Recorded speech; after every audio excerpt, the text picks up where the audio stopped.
हमारा next point है centroid. Centroid के बारे में आप कुछ जानते हैं क्या? कोई बता सकता है?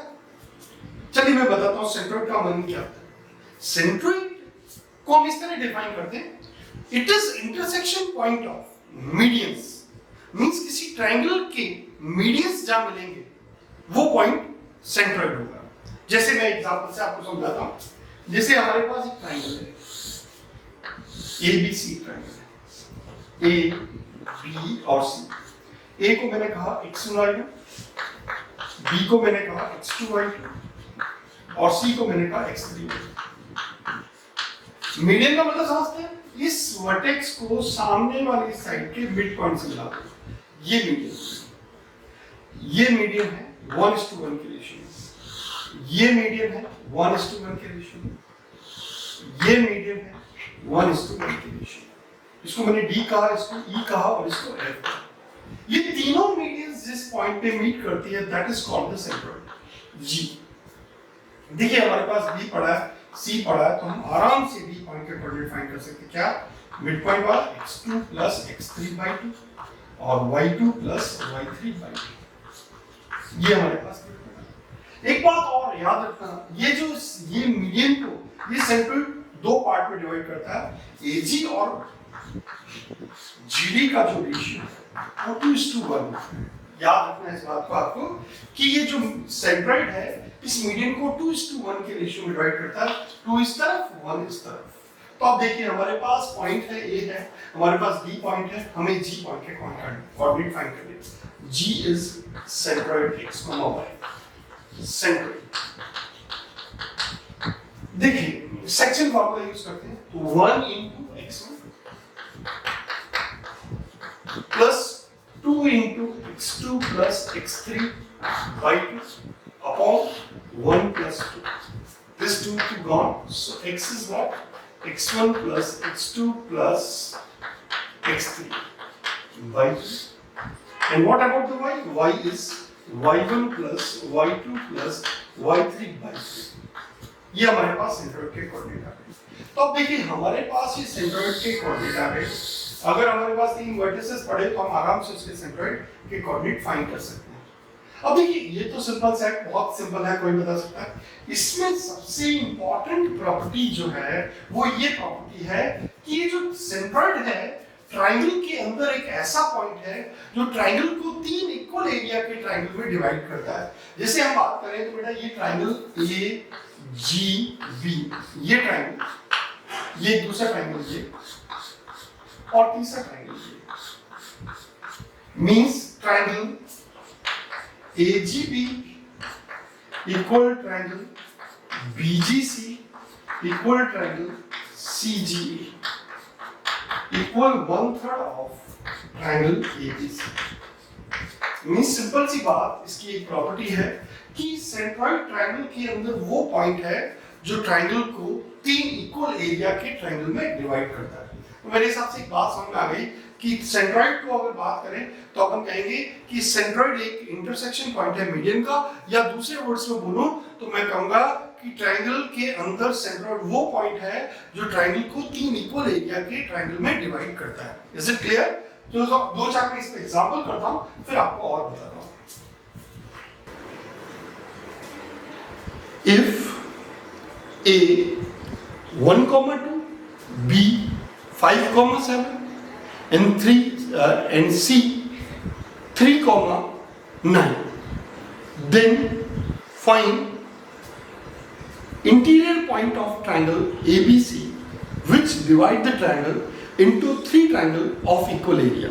देखिए ऐसे उसने क्या बोला बेटा, ध्यान से सुनना बेटा, बढ़िया बच्चों की तरह। A is 1,2, B क्या बोला उसने 5,7 और C क्या बोला 3,9। If A 1,2, B 5,7, C 3,9, find interior point of triangle which divide the triangle into three triangle of equal area। ये जेईई एडवांस में क्वेश्चन आ चुका है। तो सेंट्रोइड ट्रायंगल के अंदर वो पॉइंट होता है जो ट्रायंगल को थ्री इक्वल एरिया के ट्रायंगल में डिवाइड करता है। ये होता है इस तरह से, ये हमारे पास ये G मींस हमारा इंटरेस्ट किसमें है? G के कोऑर्डिनेट में है। तो हमारे पास x कितना हो गया, x1 plus x2 plus x3, that is 1 plus 5 plus 3 by 3. And what about the y? Y is y1, that is 2 plus y2, that is 7 plus 9 by 3. So हमारे पास g के कोऑर्डिनेट कितना आ गए, 6 plus 3, that is 6 plus 3, 9 by 3, that is 3, and 2 plus 9 and 18 by 3, that is 6. So coordinate of g is 3,6. Simple सा question है. अब देखिए next question पे आता हूं मैं. मैंने कहा बेटा कि मुझको अगर बात करनी है कि ऐसा क्वेश्चन आ जाए, find distance of centroid of triangle form by points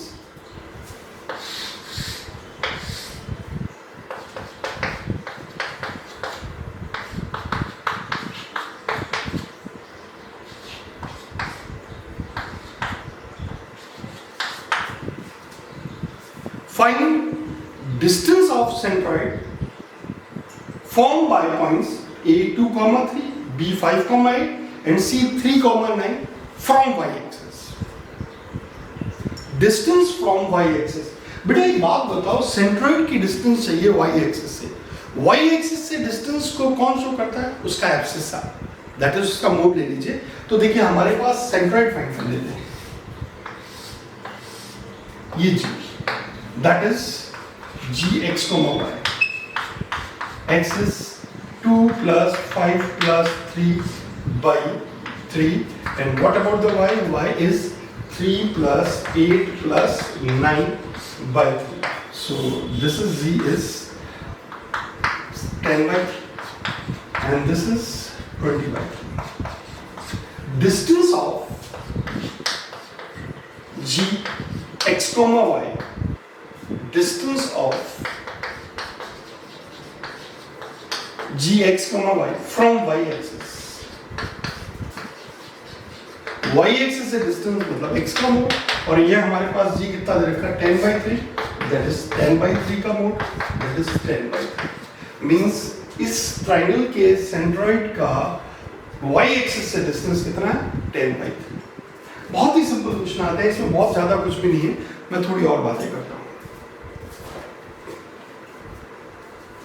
इसकी प्रॉपर्टी हमेशा याद रखिए. इफ ट्राइंगल एबीसी, प्रॉपर्टी को हमेशा ध्यान रखना है. ए है x1, y2, b x2, y2, c x3, y3. ये d पॉइंट, ये e पॉइंट और ये if D, E and F are 3 points on side BC, CA and AB of triangle ABC in such a way that B divide in the ratio m is to n, it is m is to n, it is m is to n. If D, E and F divide the sides of triangle ABC in the ratio m is to n respectively, then centroid of triangle DEF coincide with the centroid of triangle ABC. देखिए याद रखिए बेटा. तो इस triangle ABC का centroid और triangle DEF का centroid एक होगा, means centroid of triangle ABC coincide with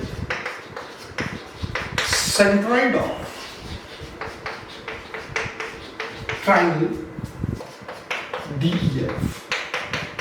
means आपको कोई कहे कि ये M और N इसकी साइड्स को, ये D, E और F इसकी साइड्स को m/n के रेशियो में डिवाइड करते हैं सेम रेशियो में रेस्पेक्टिवली इन ऑर्डर, तो हम कहेंगे कि ये इसका सेंट्रोइड से होगा m/n, m/n, m/n. ऐसे नहीं ऑर्डर चेंज हो, यहाँ m/n हो जाए, यहाँ m/n हो जाए, तो फिर नहीं बैठेगा. If D, E and F divide the side BC, CA and AB of triangle ABC in the ratio m/n in order, then centroid of triangle ABC coincide with the centroid of triangle DEF. या मैं ratio मान लेते 1:1 मान लेता हूँ. मान लीजिए ABC triangle, A B C. A को ये डी पॉइंट है, that is a mid point, ये भी मिड पॉइंट है 1:1 और ये भी मिड पॉइंट है 1:1। इसको मैंने डी कहा, इसको ये और ये F.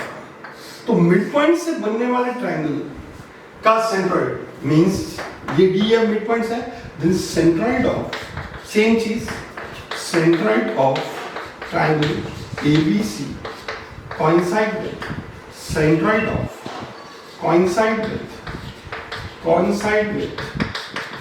centroid of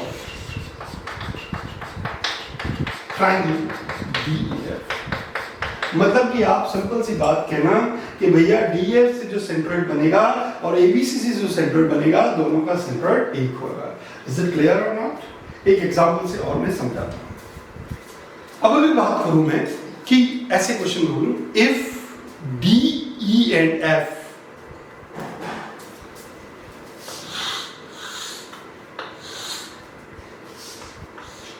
D, E and F are midpoint of sides of triangle, midpoint of sides of BC, CA and AB of triangle ABC. D को मैंने क्या बोल दिया, मान लीजिए 1, E is 5, 4 and C is 3, 8. If midpoint of sides of triangle ABC are 1, 1, 5, 4, 3, 8, then we want to find the centroid of triangle ABC. देखिए midpoint है, then centroid of triangle ABC is same as centroid of triangle DEF. Centroid of triangle ABC coincide with centroid of triangle DEF. तो देखियो DEF का centroid कितना होगा बताओ जल्दी से, दोनों का सेंट्रोइड एक है, DEF का 1 + 5 + 3/3 and what about the y, that is 1 + 4 + 8/3, that is the centroid of triangle DEC is 3, 13/3. This is the centroid of triangle ABC. I think it is clear now. चलिए हम बात करते हैं, नेक्स्ट पॉइंट है हमारी सर्कमसेंटर। सर्कमसेंटर के बारे में कोई जानता है? Basically circumcentre it is intersection point of perpendicular side bisector. किसी ट्रायंगल के साइड्स के परपेंडिकुलर बाइसेक्टर जिस पॉइंट पे मीट करते हैं वो पॉइंट सर्कमसेंटर होता है। देखिए बेटा ध्यान से सुनिएगा, जैसे ये ट्रायंगल ABC, ABC, इसका साइड बाइसेक्टर, इसका परपेंडिकुलर साइड बाइसेक्टर, तीनों परपेंडिकुलर साइड बाइसेक्टर जिस पॉइंट पे मीट किए है उस पॉइंट को मैंने O कहा। बात ध्यान से सुनना, किसी ट्रायंगल के साइड्स के परपेंडिकुलर बाइसेक्टर जिस पॉइंट पे मीट करते हैं वो पॉइंट सर्कमसेंटर होता है। और ये बेटा इसको अगर मैं सर्किल की बात करूं तो ये एक सर्किल और एक सर्किल बनेगा which circumscribe the triangle ABC। A circle which circumscribe the triangle ABC is called circumcircle. तो अब मेरी बात ध्यान सुनिए, ये एक ट्रायंगल है, ये एक ट्रायंगल ABC है और इसको सर्कमस्क्राइब करने वाला एक सर्किल है, ये O जो है इसका सेंटर है। अब अगर हमारे पास तीनों वर्टिसेस पड़े, मान लीजिए A x1 y1 B x2 y2 और C x3 y3, हमारे पास इसके मुझे सेंटर से रिक्वायर्ड है, मुझे इसका सर्कमसेंटर चाहिए। तो हमारे पास क्या तरीका है? तो पहला मेथड में जो बेस्ट मेथड है, बहुत सारे मेथड है, उसमें सबसे पहले मैंने मान लिया कि सर्कमसेंटर को xy मान। अब देखिए ये सर्किल की रेडियस होगी, ये भी सर्किल की रेडियस होगी और ये भी सर्किल की रेडियस होगी। तो यहां से हम ऐसे कह दें OA = OB = OC, ये तीनों इक्वल हो। O को मैंने xy मान लिया और मैं इसको ऐसे कह दूं बेटा कि OA तुम OB हो, एक कंडीशन यहां से लाओ, दूसरा OB = OC, यहां से एक कंडीशन लाओ, दैट इज OA² = OB², और यहां से OB² = OC²। इसको मैंने इक्वेशन नंबर 1 मान लूं, इसको इक्वेशन नंबर 2 मान लूं। देखिए यहां से अगर मैंने O को xy कहा है, ये A है, इन दोनों के बीच का डिस्टेंस फाइंड करूंगा और इन दोनों के बीच का डिस्टेंस फाइंड करूंगा, इसको इक्वेट करूंगा, इसको सॉल्व करूंगा, तो मुझे xy में एक लीनियर इक्वेशन मिलेगा। क्या मिलेगा? xy में एक लीनियर इक्वेशन मिलेगा और इस xy में अगर एक लीनियर इक्वेशन मिलेगा, उसे इक्वेशन नंबर 1 दे दिया और OB इक्वल OC किया और बिल्कुल सेम प्रोसेस यहां भी फॉलो किया, तो हमारे पास एक दूसरा लीनियर इक्वेशन मिला। अब हमारे पास अगर दो लीनियर इक्वेशन मिल जाए x और y में, तो उन दोनों को साइमल्टेनियसली सॉल्व कर सकते हैं। उन दोनों को साइमल्टेनियसली सॉल्व करके हम x और y की वैल्यू फाइंड करेंगे और वही x और y की वैल्यू हमारे पास क्या हो जाएगी? सर्कमसेंटर हो जाएगी। ये तो हमारा एक मेथड नंबर 1 हो गया। अब दूसरा मेथड में इसकी बात करें, एक कॉमन ट्रायंगल के यहां से ये जो लाइन है, ये इसका परपेंडिकुलर बाइसेक्टर है। तो इसका एक तरीका है, क्या हम BC का स्लोप फाइंड कर सकते हैं? मेथड 2 बेटा ध्यान सुनना, तो हम बिल्कुल फाइंड कर सकते हैं। कैसा? y3 minus y2 upon x3 minus x2। इसका मेथड, ये तो मेथड 1 बताया दिया मैंने, मेथड 2 भी बता देता हूं। मेथड 2 की बात करें, अगर मुझे ये देखिए, यहां से मैं एक एग्जांपल इसको अलग से आपको समझाता हूं। जैसे ये एक सर्कल है, ध्यान से सुनो, ये ट्रायंगल ABC है, A B और C। A कौन है? x1, B कौन है? x2 और C कौन है? x3। बेटा अगर हमारे को कहे कि इसका इक्वेशन बताओ इस लाइन का, तो देखिए ये तो एक मिड पॉइंट है, that is x2 plus x3 y2 और y2 प्लस y3 बाय 2, ये पॉइंट आ गया।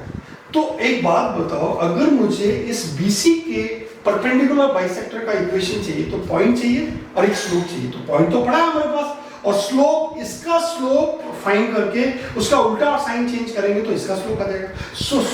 तो अगर मैं ऐसे बोलूं, equation of perpendicular bisector of BC, बताओ क्या हो जाएगा? तुमने कहा अच्छा BC के परपेंडिकुलर बाइसेक्टर का पॉइंट तो हमारे पास पड़ा है, y minus y2 plus y3 by 2 equal, इस BC का स्लोप कितना? तुमने कहा y3 minus y2 upon x3 minus x2, और इसके परपेंडिकुलर का इक्वेशन स्लोप क्या? तो उल्टा और sign change, that is minus 1 upon y3 minus y2 upon x3 minus x2 और x minus that is x2 plus x3 by 2। ये equation number 1। ये हमारे पास इसके साइड बाइसेक्टर, परपेंडिकुलर बाइसेक्टर का इक्वेशन आ गया। एक इक्वेशन ये आ गया। अगर मैं इक्वेशन परपेंडिकुलर बाइसेक्टर ऑफ इसका ये फाइंड करूं, यस, अब मैंने कहा equation of perpendicular bisector of AC। तुमने कहा AC का परपेंडिकुलर बाइसेक्टर, देखिए इन दोनों का मिड पॉइंट तो आराम से आ जाएगा x1 प्लस x3, तो हमारे पास क्या आ गया? y माइनस, ये देखिए पॉइंट, इसका mid point y1 plus y3 by 2 equal minus 1 upon slope of AC। Slope of AC कितना? y3 minus y1 upon x3 minus x1 और x माइनस, अब ये वाला पॉइंट बेटा x1 प्लस x3 बाई 2। ये इक्वेशन।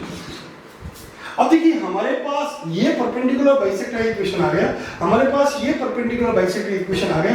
हम equation 1 और 2 को सॉल्व करके हम जो पॉइंट फाइंड करेंगे, तो वो इनका इंटरसेक्शन पॉइंट, दैट इज सर्कमसेंटर आ जाएगा। Is it clear? तो हमारे पास दो मेथड आ गए। एक तीसरा मेथड है, इसका एक डायरेक्ट फॉर्मूला है, तो फॉर्मूले को मैं ज्यादा यूज नहीं करता हूं, लेकिन मैं आपको बता देता हूं। मेथड 3 देखता हूं। अगर किसी ट्रायंगल के तीनों वर्टिसेस दे रखे हैं और ये इंटरनल एंगल भी दे रखे हैं, A B C, ये इंटरनल एंगल भी दे रखे हैं, तो हम डायरेक्ट सर्कमसेंटर का फार्मूला फाइंड कर सकते हैं, that is O x, y। तो अगर बात करूं तो x इज फॉर्मूला में सर्कमसेंटर का सीधा फाइंड करूं, इन सेंटर का फार्मूला पता है तुमने, वहां ax1 plus bx2 plus cx3 upon a plus b plus c। तो बस यहाँ पे x a की जगह sin 2 रख दो, तो x1 into sine 2 plus x2 into sine 2 plus x3 into sine 2c upon sine 2a plus sign 2b plus sign 2c। Next इसी तरह y की बात करूं तो x1 इंटू साइन y की बात करूं तो y1 into sine 2a plus y2 into sine 2b plus y3 into sine 2c upon sine 2a plus sign 2b plus sign 2c। ये हमारे पास सीधा फॉर्मूला हो गया इस सर्कमसेंटर का। अगर किसी इंटरनल एंगल भी दे रखे हो और वर्टिसेस भी दे रखे हो तो हम डिफाइन कर सकते हैं। चलिए हम इस पे क्वेश्चन बनाते हैं सर्कमसेंटर पे। उसके बाद find circumcentre of triangle form by points. Points में यहां लिख देता हूं A 1, 2, B 5, 2 and C 5, 7। ये 3 पॉइंट देते हैं मेरे पास और मुझे कहा सर्कमसेंटर फाइंड करना। देखिए मुझे सर्कमसेंटर फाइंड करना है तो हमारे पास क्या तरीका बेटा, देखो हमने मान लिया सर्कमसेंटर O, that is x, y। अब हम जानते हैं सर्कमसेंटर में OA equal OB equal OC होता है। पहले मैंने OA इक्वल OB किया और यहां पे मैं OB इक्वल OC करता हूं। OA square equal OB square. OA square कितना होगा यहां से x माइनस 1 का whole square plus y minus 2 का whole square equal OB square that is x minus 5 का whole square plus y minus 2 का होल स्क्वायर। देखिए y माइनस 2 का होल स्क्वायर ये और ये तो कैंसिल हो रहा है। इसको सॉल्व करें तो x square minus 2x plus 5 और ये x square minus 10x plus 25। तो देखिए x square gone that is 8x equal 24। तो हमारे पास x कितना आ गया 3 आता है। इस तरह मैं OB इक्वल OC करता हूं तो OB square that is x minus, यहां से मैंने कहा OB square equal OC square. अब OB स्क्वायर कितना आ रहा है, तुमने कहा x माइनस 5 का whole square plus y minus 2 का whole square equal OC square. तो x माइनस 5 का whole square plus y minus 7 का होल स्क्वायर। देखिए x माइनस 5 का होल स्क्वायर और x माइनस 5 का होल स्क्वायर कैंसिल हो रहा है। y square minus 4y plus 4 और ये कितना y square minus 14y plus 49। ये यहां से ये कैंसिल हो जाएगा। 14y minus that is 10y equal कितना 45 that is y is 5 9y। This is the circumcentre that is circumcentre हमारे पास कितना हो गया 3,9। दिस देखिए इसका मेथड 2 भी एक मैं आपको बता देता हूं जो कि मैं आगे डिस्कस करने वाला हूं। अगर कोई ट्रायंगल राइट एंगल ट्रायंगल हो जाए, क्या हो जाए राइट एंगल ट्रायंगल हो जाए तो हाइपोटेन्यूज का मिड पॉइंट उसका सर्कमसेंटर होता है। तो देखिए मुझे डाटा से इसमें थोड़ा सा लग रहा है जैसे 1, 2, 5, 2, 1, 2, 5, 2 that is y coordinate same. y coordinate same मतलब कि ये पैरेलल टू x एक्सिस हो रहा है। 1, 2, 5, 2। नेक्स्ट में क्या है 5, 2, 5, 7 x कोऑर्डिनेट सेम हो रहा है। x कोऑर्डिनेट मतलब पैरेलल टू y एक्सिस 5, 7। और ये तो एंगल 90 डिग्री हो गया। तो ये ट्रायंगल कैसा हो गया राइट एंगल ट्रायंगल हो गया। तो राइट एंगल ट्रायंगल में हाइपोटेन्यूज का मिड पॉइंट है दैट इज द सर्कमसेंटर। तो इन दोनों का मिड पॉइंट देख के बात करें बेटा तो कितना 5 + 1 ये 1:1 में ये सर्कमसेंटर है हमारे पास। सर्कमसेंटर दैट इज 5 + 1/2 दैट इज 3 और 7 + 2/2 दैट इज 9/2। तो हमारे पास हम इस तरह भी फाइंड कर सकते हैं, चेक कर सकते हैं कि ट्रायंगल का नेचर कैसा है। अगर ट्रायंगल राइट एंगल ट्रायंगल है तो हाइपोटेन्यूज का मिड पॉइंट है दैट इज द सर्कमसेंटर और जिस पॉइंट पे राइट एंगल बन रहा है दैट पॉइंट इज कॉल्ड ऑर्थोसेंटर।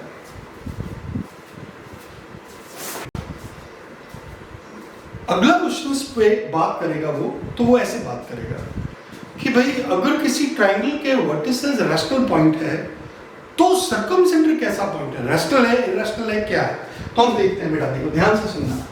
ये ट्रायंगल है ए बी और सी, ये इसका सर्कमसेंटर है।